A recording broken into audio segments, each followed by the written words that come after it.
The following podcast contains mature language and spoilers. Listener discretion is advised. Fantastic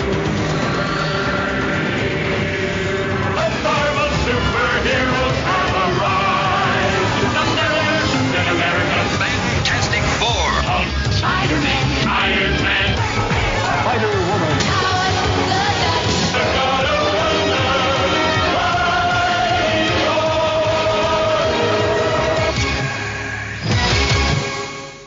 Hey everybody, welcome to Marvel Superheroes Podcast. I'm Blue Machine. With me is Mr. Fixit. And today we're going to talk about Ant-Man and Wasp, Quantumania, brother. The Quantumaniacs, brother. You gotta feel the power. Don't do drugs. No, that's Randy. Steroids. No, that's Randy. You're doing Randy Savage, not Hulk Hogan. Okay. WrestleMania. Okay. No. The Hulkamaniacs. Instead, I'm doing Quantumaniacs. Oh, I got you. Wah. Yeah, it's fine. Okay. How did you see Quantumania? At the movie theater. That's cool. How packed was your theater? You saw it Friday or Saturday? I saw it Friday. I'd say it was pretty packed. I'd say about 85% full. You? I saw it Sunday matinee, and it was probably 85% full. I mean, we're talking like a 12:30 showing, so it was pretty early. And I went to, I believe my showing was like a 9:50, and it was still pretty packed. Yeah, that's pretty late. And I know most of the theaters that I looked at through the day, because, we're trying to find that sweet spot sitting in the middle, all that was sold, like, pretty fast. So when I say 85, I mean, like, only the outskirts were open still. Right. The seats nobody wants. Right. Sure. Yeah, it's same here. So when I say, like, 75, it was that front row. Those front couple rows weren't full, and, like, some spotty seats in the rest of it. So, yeah, I mean, honestly, I'm probably not giving it enough credit. There's probably more than that. Okay, hey, man. Have you read, I'm doing the full Diablo Frank. Have you read any Kang shit? You read any Kang shit? Yeah. Like, I know who Kang is. Okay. Know what? That's actually, I would challenge that you probably don't actually know who Kang is, because I think Kang might be the most confusing fucking character in comic book history, to be honest with you. Did you read, what is it, Carlos Pacheco? Who did Avengers Forever? I think that's Buziak, wasn't it? Yeah, it sounds like a Buziak joint. Because I did read Avengers then, where Carlos Pacheco was doing it. Yeah. So that was Kurt Busiek, Roger Stern, drawn by your face, Carlos Pacheco. Rest in peace, Carlos Pacheco. I'm not in your face. I wasn't arguing with you. I said it sounded right. The fuck is wrong with you? So when did that come out? 98? I think this was one of the last like comic book miniseries I ever bought, was Avengers Forever, before I started phasing out of comic books. I don't remember jack shit from it, other than I think even reading it in the time, I'm like, what? Because there's 50 Kangs. Yeah. And they're going all over the place. So I wish I could say that I don't remember fucking anything Avengers Forever. But that's probably the most Kang exposure I had, but I don't remember any of it. Honestly, so you too? I don't either. Yeah, I don't either. I really don't remember anything about it. All I know is I remember the artwork. He's Ramatut. He's Immortus. He's Kang. Future. There's like a million. Future. And then, of course, he appeared in Loki. This was his debut was Loki, right? All right. So I'm going to read a recap of this movie, and so we don't have to sit here and have some awful stream of consciousness bullshit. All right, here we go. All right. During her days of entrapment in the quantum realm, Janet Van Dyne encounters Kang, an exiled traveler who claims that they can both escape from the realm if she can help build his multiversal power core. After they manage to repair it, Janet sees a vision of Kang conquering and destroying the entire timeline. Kang reveals he was exiled by his own variants out of fear, which drives Janet to turn him outmatched. Janet uses her PIM particles to enlarge the power core and render it unstable. In present day, after a battle for Earth, Scott Lang has become a successful memoirist. This is from Wikipedia, people. And has been happily living with his girlfriend, Hope Van Dyne.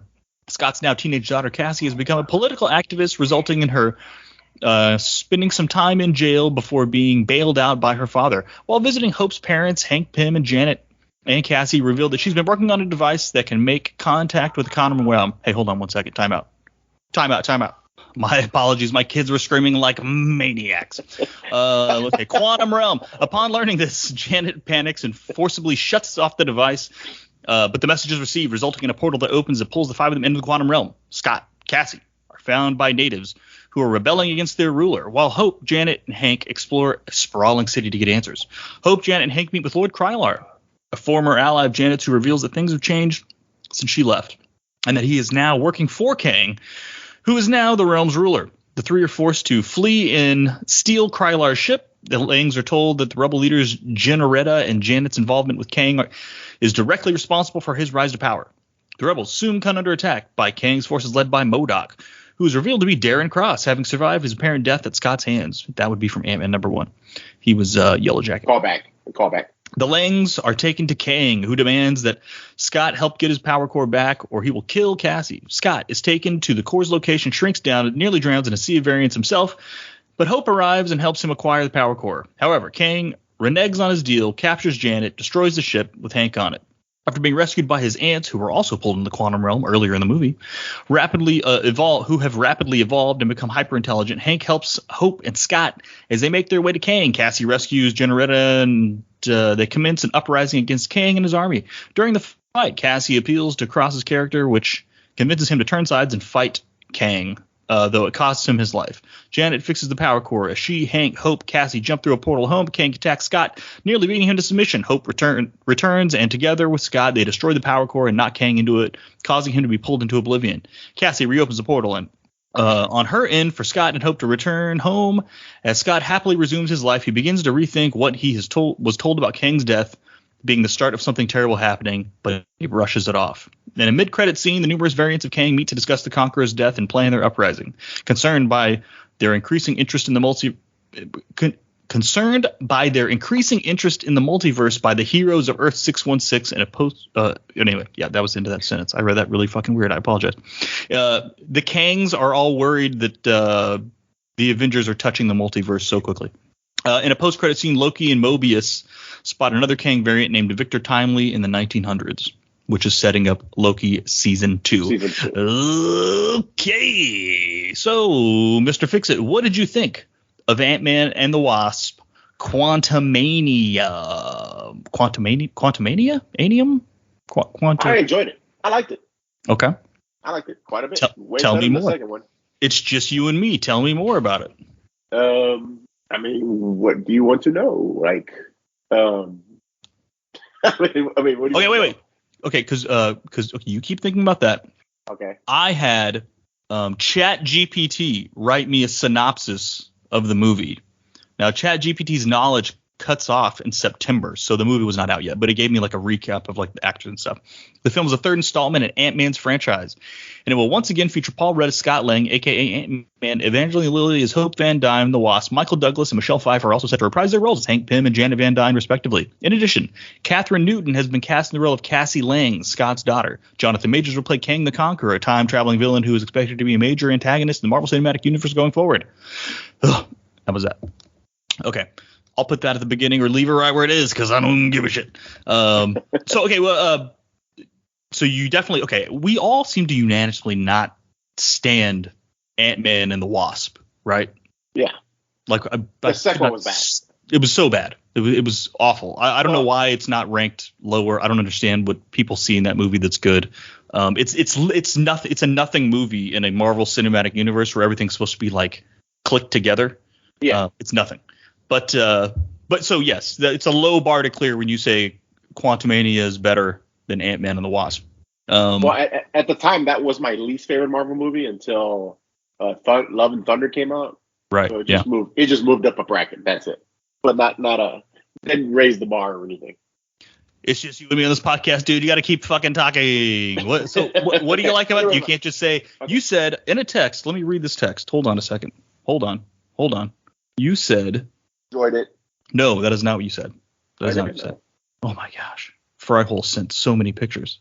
There's so many pictures, Fryhole. I'm scrolling forever. I mean, dick pics, right? You said I really enjoyed Ant-Man. Yeah. I mean, it was fun. It got fucking weird really fast. I'm glad that they didn't stretch out on the Earth plane so long. Like, we really got into the microverse pretty fast. You had all these. I mean, I really liked how fucking weird that weird little creature that wants a hole in it. The houses are fucking sentient, and they fired lasers out of their hands, and you had all these different races. I thought that was really cool, and it got weird fast. I was kind of disappointed with Bill Murray because he seemed kind of a throwaway character. Like, he just kind of showed up and was kind of a nothing. It was just kind of a setup for them to run and get a ship. I mean, they didn't advertise he was even in the movie, so I don't know if you can really. No, I remember hearing about it. They made a big deal about it. They didn't make a big deal. He wasn't in any Bill Murray was in no trailers. There was one trailer with him that showed his face. Okay. I remember they were doing like, who is this character in the Marvel Universe? You should know before you go to see the movie. And I'm like, no, that's you. That's you watching YouTube bullshit. They did not hype up.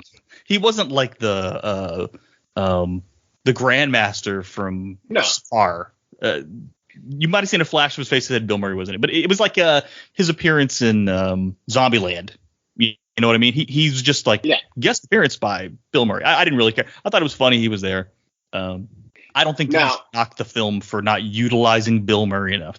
Oh no, I'm not knocking it for it. I just I mean, I appreciate the pacing of it. They didn't sit around and bullshit too long. Like, they could have sat there and dragged on about, she did this, and they moved along. You knew something was fucked up during the whole movie because the way they react to her. And I like the fact that Bill Murray was like, oh, yeah, I was banging your wife while she was here for 30 years because she had needs. And fucking Hank's like, well, I went on a date once too, and, it didn't work out because she wasn't Jew baby. So I thought, okay, that's kind of cute. Like, that was fun in the movie. But for the most part, I mean, like I said, I thought the movie was I really did enjoy it. I really, really did. It was fun. It was weird. Cassie got on my nerves really fast. That fucking kid got on my nerves fast. She just seemed really whiny half the time. Or is that just me? Yeah, sure. I'm not going to tell you what I thought, but yeah, she was kind of whiny. She looks weirdly like what's her name?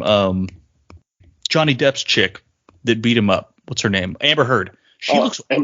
I thought for sure. I'm like, she's got to be Amber Heard's little sister or something, and she's not. I mean, she was even making the same sort of like head wiggle size that Amber Heard does. It is so weird.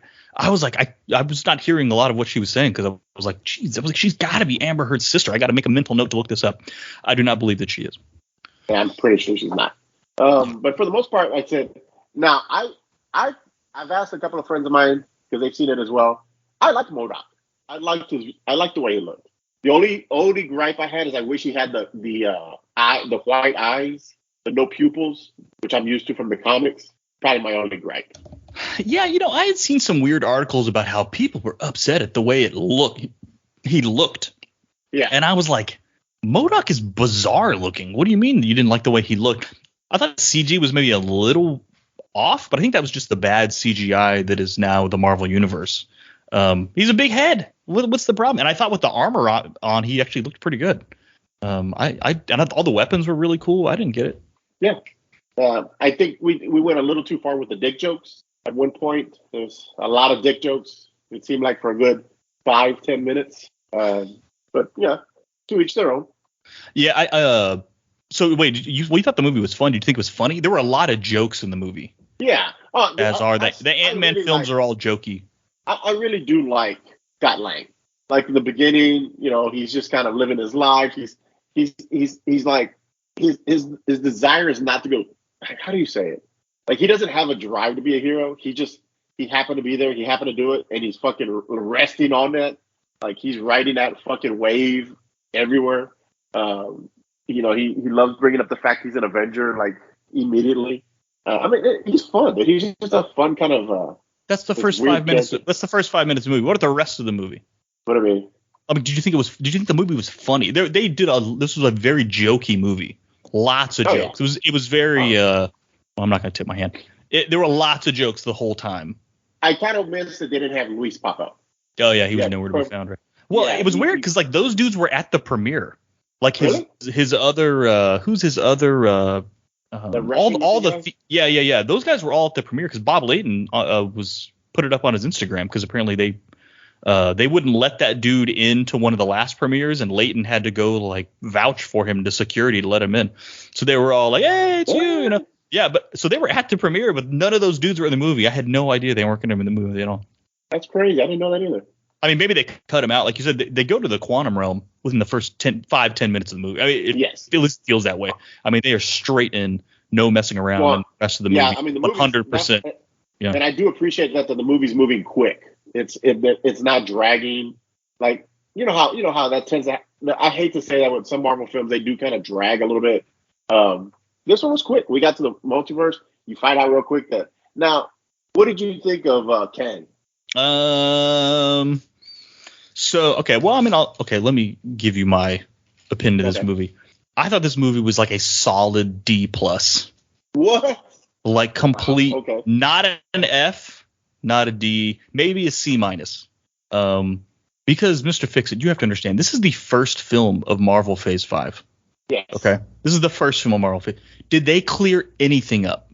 Do you have any clue? What is Kang's motivation? He wants to be the last one standing. See, okay, that's the thing. Right. What about the other Kangs? But the other Kangs are all working together. My understanding is that when you watch, and that's the only kind of thing I think that sucks, is they kind of dragged in Loki, is the Kang who is last. I think that's this Kang is going to turn into. Okay, but because he's going to be the last one. But they didn't tell us that, right? No, but I kind of pieced that together. So I'm watching. I'm like, well, no. He's the last one. You're no prizing it is what you're doing. you're no prizing the film. Okay, so this movie does no explanation of Kang at all. There is zero Kang explanation. You had to have watched Loki. They are 100% betting you have watching Loki. You have watched Loki season 1. Correct. Right. Which is disappointing. Right. Yeah, I wasn't a fan of that. So now the MCU film is leaning on the TV show. Okay. Yeah, and then you kind of go through the whole movie, and they continue to keeps.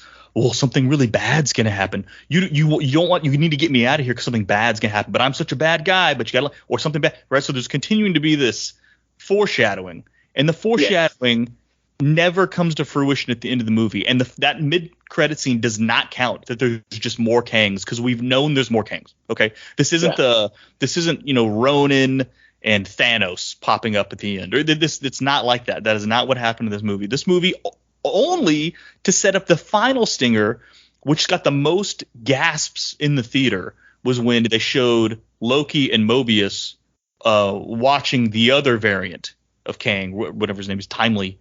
I heard more people like, yay, for Loki season 2. And that's where this movie is doing something that I don't understand. Why is the MCU film setting up TV shows? You know what I mean?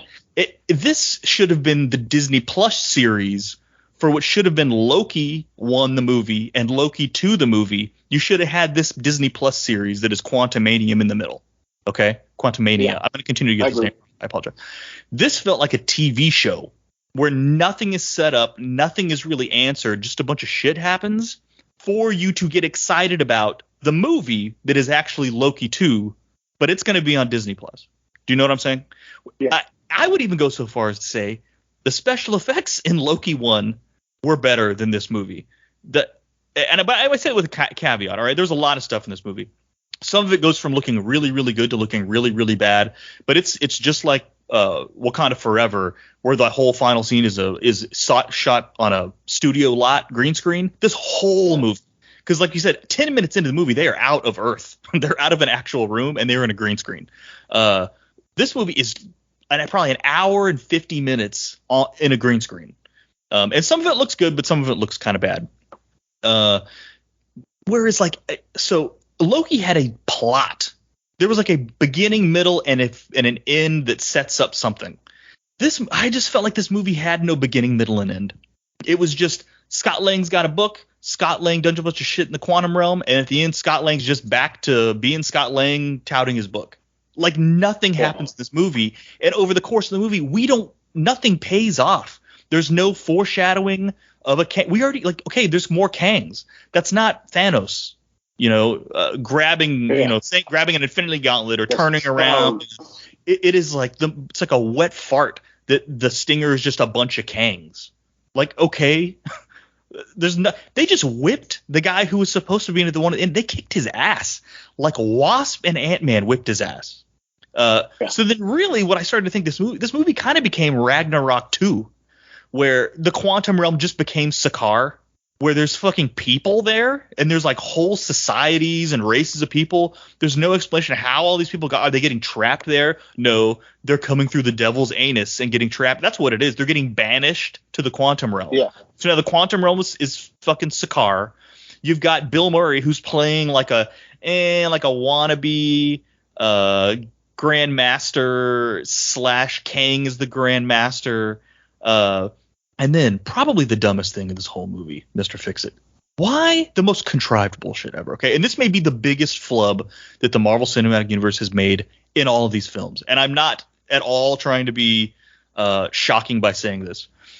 In Ant-Man and the Wasp, they were constantly at the end of that movie. They're like, we're doing shit in the quantum realm, right? Weren't they like mining it or some shit out of there? Was Michelle Pfeiffer upset about that? Was Janet Van Dyne upset that they were going to just be fucking around in the quantum realm? No. They weren't fucking around. She didn't give a shit they were fucking around. She was helping them get back to the quantum realm. Now you're telling me the very first fucking 5 minutes of the next movie, she's so terrified of the quantum realm, she like starts smashing Cassie's machine that she's made to map out the quantum realm because he who cannot be named is living down in the quantum realm. And she never told anyone about it. And then once they get sucked into the quantum realm, they ask her 50 times, why are you so scared? What's going on? And she just goes, I'll explain later. We got to get to Scott and Cassie. Like, what? Is this the stupidest shit in almost any of these movies, dude? It is so dumb. Can you just explain what's going on? You had to wait 45 minutes for her to get everybody into a room to actually explain what's going on with Kang when she was perfectly fine going into the quantum realm in the last Ant-Man movie. We're not talking about how she made a comment in Infinity or in Endgame, right? So that's not really an Ant-Man franchise film, so they kind of flubbed up there. No, it was an Ant-Man 2 where if you're watching the three, one after another, she was perfectly fine with the quantum realm. To the next movie, she's got PTSD and can't even talk about it and needs ketamine treatment to get over her freaking. You know what I mean, dude? I was just like, what are you? This is the worst. I thought they had this shit planned out, and now I'm like, they obviously didn't have any of this stuff planned out. I have never been less confident that they know what the hell they're doing. So phase 4, I was trying to be like, well, this is the purgatory phase where they're just getting everything set up for the phase 5 where they're going to do like they have the high phase where Thanos, they do a low phase to get everything reset and they're going to go back up. No, I don't even have a fucking clue what they're doing with this shit, dude. To be honest with you, I think they're just puking movies out because that detail was so fucked up. That is so, Kang, like it's like if Thanos had been trapped in the quantum realm and Janet Van Dyne was in one movie cool with going down there and the next one was like, oh, I forgot to tell you about Thanos, but I can't tell you about it. It's so stupid. That as I'm thinking about them, like why is she so? And then they kept asking her. You know, a lot of these movies they don't ask because they don't want they're trying to stretch out the suspense, so the characters won't actually ask. Like, hey, what's going on? In this movie, they asked her, hey, why don't you explain why we're hiding from ships scanning everywhere? I can't talk about it. We just got to – no, they asked her like 3 or 4 times. And that's when I was just like, this movie's dumb. And I was trying to give it the benefit of the doubt because I saw it was getting some pretty rough reviews. But once I got through it, I was just like, this movie's just – now, again, there's some dumb criticisms like the MODOK criticisms. Yeah. Who cares? Who fucking cares? Like, when did MODOK become some – to staple canon that we all have to honor? And who cares? Like, they shrunk Darren. They shot Darren. They shrunk Darren down. I thought he looked a little weird, but for the most part, that was the least of the problems with this movie was the Darren. I kind of like when they found him and he had like the little arms and legs and they're putting him some kind of fucking liquid gel and. But that's how he shrank. That's how he shrank in Ant-Man 1. Like that was actually like a continuity. His body all shrunk up around the head. Weirdly, right? And the other thing was like, what was up with all the Star Wars shit? I'd seen that there was some criticisms that there was some Star Wars stuff, and I'm like, what? They're just saying that because Marvel and Star. That whole desert scene where Janet cuts Michelle Pfeiffer, cuts that alien's dude's arms off, then he sucks the knife in and hands it back, and they hug each other because they're like friends from years and years ago. All of that shit was Star Wars. There was even the sand guys. Who are the dudes that were scrapping the droids on? The Jawas? The Jawas, there were like Jawas there, and they were wearing the slit eye masks, and I'm like, this is like 100% Star. Like, was this supposed to be like an Easter egg, like a knock, like a wink, wink? We've got Star Wars too, because like that entire scene, they copied Star Wars, dude. It was like unbelievable. Like I thought there was like they were showing like Star Wars characters, and I was just, so before I was like, I don't get the criticism, but after that, it was like, wow, that is 100%. You're just aped a bunch of Star Wars designs for that whole segment. So yeah, the other thing that absolutely drove me insane. I got a few more things that drove me insane. Okay. Other than like they turned the quantum realm into just Sakaar. Janet Van Dyne forgot to tell everybody about Kang while they were fucking around the quantum realm. The helmets in this movie. Okay. Between Darren with the MODOK helmet, Kang with his helmet, and all Janet, Cassie, Hope, Scott. Cassie, and Scott. Every time they have to talk, the helmet has to come off. And then they put the helmet on to do 2 seconds of action, and they get knocked down, and then they stand up, and then the helmet comes off to talk. And then the helmet goes back on. Dude, I'm telling you, I want to watch it again just to count the number of times a helmet goes on and off and on and off and on and off and on and off. And it makes the same sound effect. Chuck, chuck, chuck, chuck, chuck, chuck, over and over and over again. And like you said, this movie's got a lot of action in it. And the whole time they're fighting, it's helmet on, he gets shrunk back down, helmet off, helmet back on to shoot a blast, helmet off. There's got to be a better way. They got to do the Tony Stark inside the helmet view or something, or just let them talk with the fucking helmets on. We know which one is Hope and which one is Scott.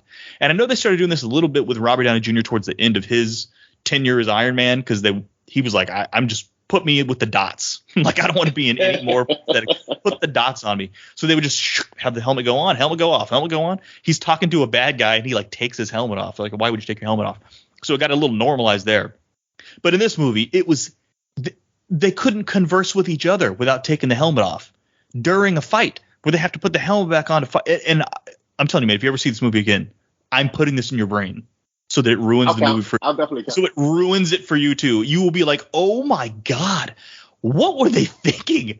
It's hundreds of helmet on, helmet offs, helmet on, helmet off, helmet on, helmet off. It absolutely drove me insane. I was actually like rolling my eyes within some of the scenes where they were putting the helmets on, taking the helmets off, just to utter a slight phrase. It was incredible, dude.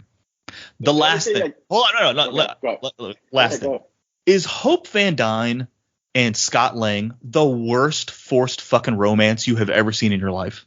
Yeah. If you told me they were brother and sister, I would have been like, oh yeah, they're like stepbrother or brother-in-laws or whatever. I would have completely. That's not a porn joke with the stepbrother. That's not a porn joke. I would have completely, or a long lost brother and sister. If you would have told me that, I would have, until they kissed at the end and she was like, I love you, Scott, or whatever. I was like, oh yeah, they're a couple. I completely forgot because it's like lifeless.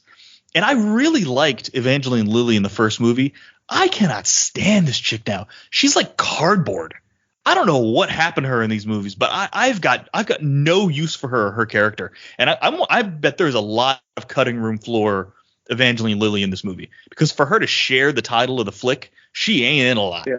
She ain't got a lot of lines. And I'm wondering if that shit got cut out. This is a Janet Van Dyne, Scott Lang movie. And really it's Hank Pym before Janet, before Hope. God, all these people. Okay. Hope is by far the lead. Cassie gets more screen time than her in this movie. I mean, her name is on the title. It's incredible. And I don't think the movie's any worse off for it, because anytime she's on the screen, I can't stand it. Like I'm over it. Evangeline Lilly. I don't. Oh, I really liked her in the first movie. But I think they scrapped her for a reason. I think that she's just she's milquetoast in this movie. It's awful. So then at the very end where she comes in and saves him, like when she doesn't even, and then they shoot Kang. It's whatever, dude. And then the portal closes, but these motherfuckers are going into the quantum realm every 15 seconds already. So they just immediately, they even try and tease for a second, like the person watching the movie is so dumb that we think Hope and Scott are going to be stuck in the quantum realm. Like, that's what they did. Yeah, I thought the portal got closed. Motherfucker, they go to the quantum realm every 15 seconds. She's got a whole GPS she built for it. They're not stuck there. So literally, luckily, 5 seconds later, the portal opens. And I'm like, yeah, of course. They were mining shit out of the quantum realm. They know how to get there. In fact, they got a map for it now. This should take 2 seconds to get to the quantum realm. And then it literally opens. I'm like, all right, good. But to make you, I'm like, did anybody really get fooled with that shit? Like, I mean, the movie's so bad, you could probably think that they would forget that they can get to the quantum realm at any time. So at least they didn't forget that. But yeah, anyway, that's what I felt about the movie. It's just very, very bizarre. I felt this movie is setting up TV shows, which is really strange. And I don't know, which I look is fine. I liked Loki 1 so much better than this movie. I actually don't hate it for that. But as a franchise, they fucking up. Right? As a cinematic universe, this is a fuck up. There's no way these $100 million, $1 billion aspirational movies should be setting up Disney Plus shows. And I don't know if they intended it to be that way, or the way they shot this movie then edited it together, that it just kind of turned out that way, or they're just bad at doing it. I think that's what happened, because apparently Feige came out and said that from now on the shows are going to be spaced out, so they're not kind of bunched in with the movies. And I do really wish the movies and the shows were a little more separated. Like, you can have them pop up in the show, but I don't want, like I said, that was the thing that bothered me, is I saw Loki, so I understood he who was last. So I got that, but the normies didn't. There was a lot of normies that didn't. The girl next to me literally thought that warrior chick was, what did she say? Is that the Fast and the Furious chick? Yeah. Michelle Rodriguez. Yeah, Michelle Rodriguez. She was like, is that Michelle Rodriguez? And I'm like, is it? No, that's not her. But I was for a second, so, yeah, the normies don't know this. And I'm like, they're not going to get it. It's going to be a little above them. Not trying to sound elitist or anything. But there's some, you have to kind of know the shows. And I'm not a huge fan of that. Right. Whereas, like, if he was the dude from Loki, which you're still just kind of assuming, yes, I'm assuming there should have been a little, like, Loki recap, or like, what do we? And this kind of goes back to what I'm saying about Kang. This fucking dude is confusing. So you need to make this clear for people watching these movies. Okay, they ain't got time to hit the Ohatmu and read about Immortus and Rama Tut and all that. Like you need to boil Kang down a little bit. Okay, they're already fucking up. I mean, Loki was already a little confusing, but this baked in with Loki 2, that's going to head to another movie. So now you had to have watched both Loki 1, this shit movie, and Loki 2 just to understand the next teaser for the next movie. This is a mistake. Like, you need to boil Kang down. I understand he's a very complex character. That doesn't make it good. Okay. I think people really clung to Thanos because the motivation was very clear, right? Yes. Thanos is the mad titan. He watched his planet die because of overpopulation and greediness of resources. So he's going to fix the universe. And the only way to do that is collect these gemstones and do it. Boom. That's it. That's it. And the Avengers are going to try and stop him from getting those stones, the MacGuffin. Okay. It is so simple. This shit is going to be very difficult for people to understand without very clear, concise storytelling. And jumping between television shows and movies is not the way to do that. So I was hoping this movie was really going to be like, this is Kang. This is the guy we're afraid of. Have all the other variants of Kang get in a fucking room and talk about why he's the one bad guy. He's the one of all of us. He's the scary one because he's killing timelines or something. And instead he died at the end. So now the other Kangs are now up to something. Like what? We don't fucking know. We don't have a fucking clue. And I think they really screwed up. For this to be the first movie of Phase 5, they fucked up. That's I don't know. That's how I felt watching the movie. That I was really hoping to get more foundation. There is no foundation in this movie. This is not a foundation of Phase 5 of Marvel. It's more Phase 4 fuckery. So that's what I thought. And also, like, what the fuck is up with Scott Lang? They're like shitting on him in the beginning because he wrote a book. And like Cassie's shitting on him because she's like, that's all you do now that's all you do. You beat Thanos. And now all you do is write a book. And I'm like, this is forced as shit, dude. So now they're working on shit behind his back and don't want to tell him about it. Like, I thought all that was really, again, first 5-10 minutes of the movie, I thought that was not a good look. Like this is not the Scott Lang reunited with his daughter. Now his daughter fucking hates him because all he does is sell books. And then at the very end of the movie, where Hank Pym quotes his book, and he's like, "You read my book," and he goes, "Every goddamn word of it." And I'm like, "What was that supposed to be a clap moment?" Well, I don't know. I thought, and then where she was talking about how she was fucking Bill Murray, and Evangeline Lilly's like, "Ew, that's gross." I thought that was funny. But he didn't say I went on a couple dates. He said I did it a few times, or something like that. And I'm like, this is not good. Nobody was laughing in the movie theater. In my movie theater, like fucking, it got some chuckles every now and then. MODOK got more chuckles than anything else. The actual jokes did not land in that movie. I told you the biggest reaction was when Loki and Mobius popped up for the whole film. There was no cheering or clapping. These movies usually have some cheering and clapping in it. This movie had none of that stuff. And I think that's telling. Look, it made a bunch of money this weekend. It beat estimates or whatever, but I think that shit's gonna fall through the floor. I don't think anybody. And you don't need to see it. I think you can watch Loki 2 and it's perfectly fine. You probably watch Loki 1 and Loki 2 and go into another Marvel movie.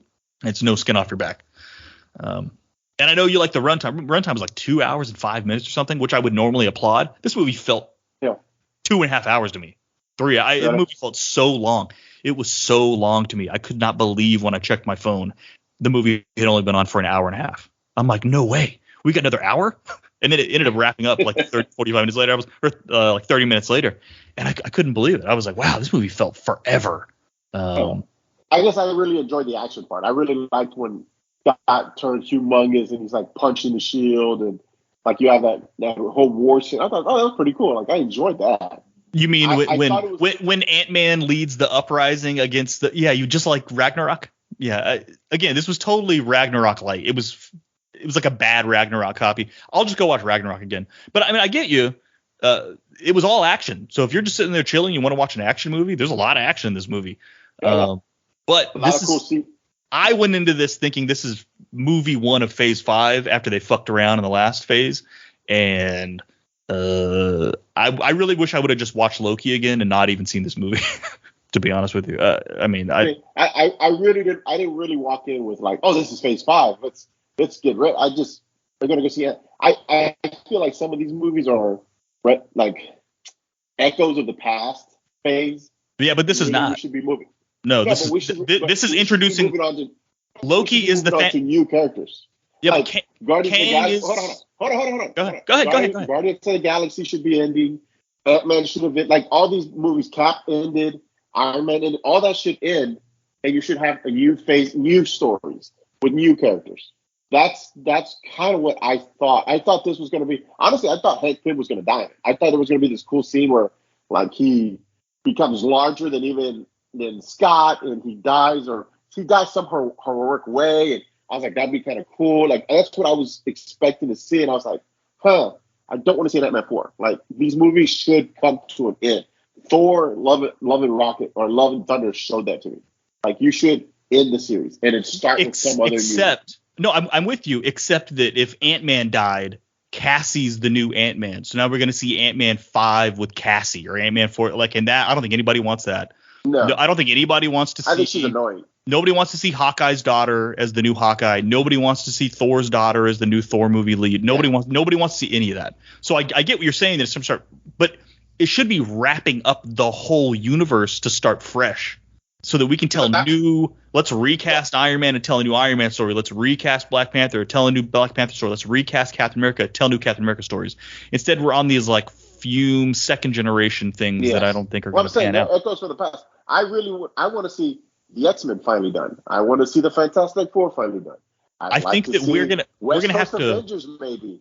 Nah, who cares about West Coast Avengers? West Coast Avengers.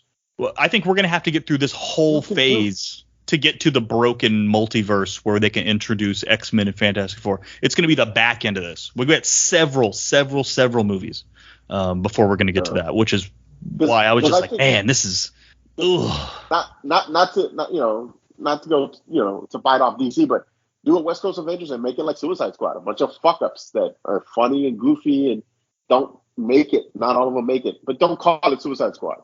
It's the West Coast Avengers. They're not. No, West Coast Avengers only works if within your universe you still have the actual Avengers and they're all They're all dead and gone, right?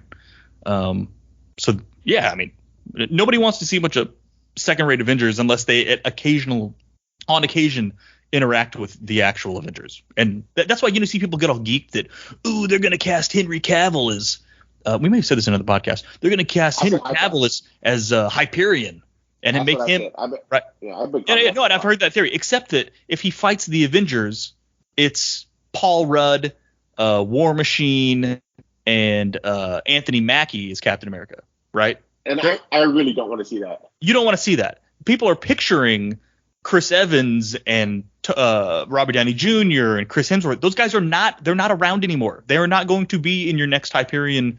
What team is he on? My brain's freaking out. Oh, Supreme Squad Supreme. Squadron Supreme. When you said Suicide Squad, the SS got me messed up.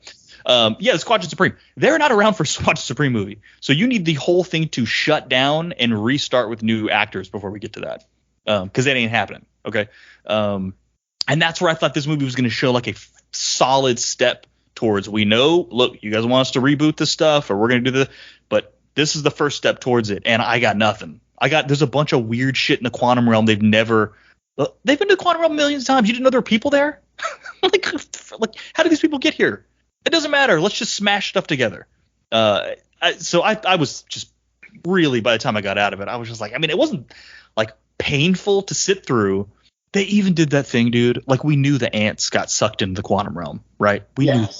And every now and then Hank would be like, oh, and he'd touch his earpiece, right? And then at the end, when he starts calling the ants, they do the literal flashback to earlier in the movie where he was touching his ear. Like, we didn't fucking get it the first time. Like, it's the Sixth Sense, and they have to show us all the hints from earlier in the movie. And I'm like, bro, this isn't that deep, okay? We got it. He controls ants. We watched the ants get sucked in, and they came back at the end. We got it. You didn't have to literally show the scenes from earlier in the movie. It's kind of cool that they lived like 1,000 years and shit. That's fine. Fucking evolved. That's fine. But I think they were thinking like, ooh, we got a twist. We better even the viewers may not get it. We better actually take the clips from the movie earlier and show it in flashback. So when they watch it again later, they'll be like, oh, he was touching his ear to communicate with the ants. You mean the shit he touches to communicate with the ants in every single one of these movies? Yeah, we got it. Okay, you're like that. But that kind of goes to show that's what they thought of this movie. That they thought that was going to be too difficult for people to understand, but you didn't explain any of the Kang shit. Just really don't understand. Don't understand it. But whatever. It happened. I went and saw it. That's cool. What comes out next? Which movie comes out next? Guardians of the Galaxy? Is it? I hope Guardians of the Galaxy has absolutely nothing to do with Marvel Universe Phase 5 except for a stinger. I don't want Adam Warlock to mention Kang. I don't want Star-Lord to see Kang in the Vision. I don't want to do that. Honestly, I think they're going to kill Star-Lord. Well, we're cutting all this out. I don't want to go into any Guardians 3. I mean, look, Rocket's probably going to die. I think multiple are going to die. I think Drax's going to die. I think Rocket's going to die. I think Star-Lord's going to die. Yeah. Go out on a hero's journey. That's fine. Let me see. What is it? Who is next? Ant-Man. It was Guardians of the Galaxy, and then next would be the Marvels or whatever. Yeah, the Marvels, and then Captain America, the Serpent Society, Armored Wars, which I actually look forward to. Is it a movie now, or is that still a Disney movie Plus? now. They're making a movie. Yeah. Armored Wars. But you see, the fact they have to flex a TV show into a movie means they don't know what the fuck they're doing, right? They don't have a clue. They don't have this shit mapped out. If they're having to change that into a movie, they don't have a clue what's going on. I think Infinity Gauntlet was an easy road to follow. The road after that is going to be really hard. They're trying to do fucking Secret Society or Secret Wars, and they're trying to do what's the one where the fucking Skrulls took care of everybody? What was that? Secret Invasion. Secret Invasion. Like, there's too many big stories, and it feels like they're trying to do a bunch of them at once, and it feels like too heavy. I don't know. According to Wikipedia, it's Ant-Man and the Wasp: Quantumania, Guardians 3, The Marvels, Captain America, Thunderbolts, and Blade. Oh, Thunderbolts. That's all that's listed for. And I don't even think Blade has even started yet. No, I don't. That one's been all sorts of messed up. Yeah, last time I heard they didn't have a writer. So, ooh. Oh, yeah. Along with Disney Plus series Secret Invasion, Ironheart, and Armor Wars later changed to a film, but they don't have the actual map updated with Armor Wars in it. Bro, they messing up, dude. They messed up. This movie sucked. It sucked. Like, if this was not a Marvel movie, I would have said this movie sucked. So I gotta say it sucks. I gotta take some of the criticism. I gotta give credit where credit's due. They made a shitty movie here. They had everything set up to not make a shitty movie, and they still made a shitty movie. Like I said, I liked a good action movie. I didn't put too much stock into this one. I still feel like they're just overstretching a lot of these fucking franchises that just need to end. But you understand the criticism that by just making this a dumb action movie, that's a huge fuck up. It's a valid point in terms of story. Like, it's gonna be your big baddie. He has to be a big baddie. Like, he's not Thanos level. He got his ass kicked by Ant-Man and Wasp. He got his ass kicked. Yeah. You know what I mean? Contrast that with Thanos' first appearance where he just trashes the Hulk. You know what I mean? When he shows up and interacts with, and he's trying to brag that he's killed so many Avengers, and he gets his ass kicked by Ant-Man and Wasp. This is a bad start, dude. This is a bad start. Like I said, I was with you. I thought he was going to kill some people in this movie and then escape the quantum realm. And at the end of this movie, they're all panicking because he escaped. Instead, he's all like, oh, maybe we shouldn't have killed him because that means bad stuff going to happen. Uh-oh. Oh, well, everything will be fine. And then he walks off. And I was like, this movie's fucking dumb. This is dumb. Yeah. I'll watch Ragnarok. I'll watch Ragnarok again. I'm good. I don't need to watch this movie. And again, I just want to reiterate one more time. Guys, in the last film, they went into the quantum realm a million fucking times. And never once was Michelle Pfeiffer freaking out about it. And in the first 5 minutes of this movie, she's like crying and having an emotional breakdown because they went to the quantum realm. I cannot explain to you how stupid that is. It is so fucking dumb. I can't stress it enough. Please. And also, if you're going to go see this movie, watch the helmets and try and count them. I dare you. Get back to me with a number. I want to hear how many helmets go on. No. You make it into a drinking game. No. Do not. You will die. You will die if you turn this into a drinking game. Anyway, hey, that's all, guys.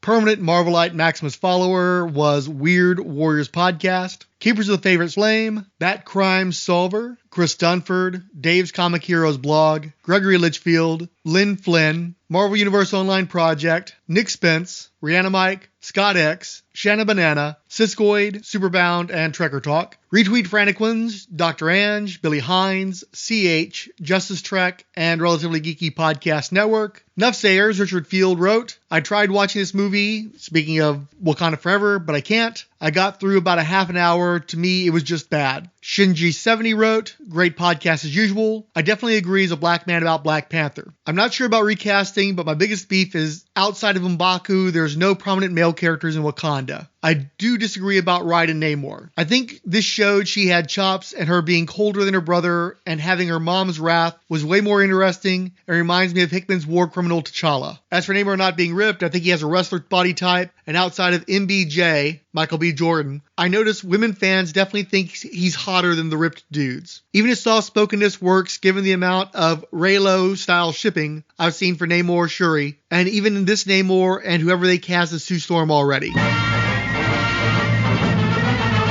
The Merry Marching Society of the Marvel Superhero Podcast. 21st Century Boys, Between the Pages blog, Canoes, who added, Happy Days, thanks, Rolled Spine, Chris Lydon, Dirk Ashton, who added, thanks, Rolled Spine Podcast, Dr. Irving Forbush, who added, I still have my original membership card, Ed Moore, Eugene R. Hendricks, voice actor, home studio, The Hammer Strikes, Random Geeky Stuff, History of Comics on Film, Iowa's Joe Is, The Irredeemable Shag, Keith G. Baker, Max Apocalypse, Randy Caldwell, Richard Field, Satin Tights, a Wonder Woman podcast, Sean McLaughlin, Shinji70, Speak Comics, Talk Nerdy to Me, Tim Price the Podcrasher, and Tony S. Endure and Survive. This has been a non-for-profit fan production from Rolled Spine Podcast. Any copyrighted material presented herein are presumed covered under fair use, with no infringement intended.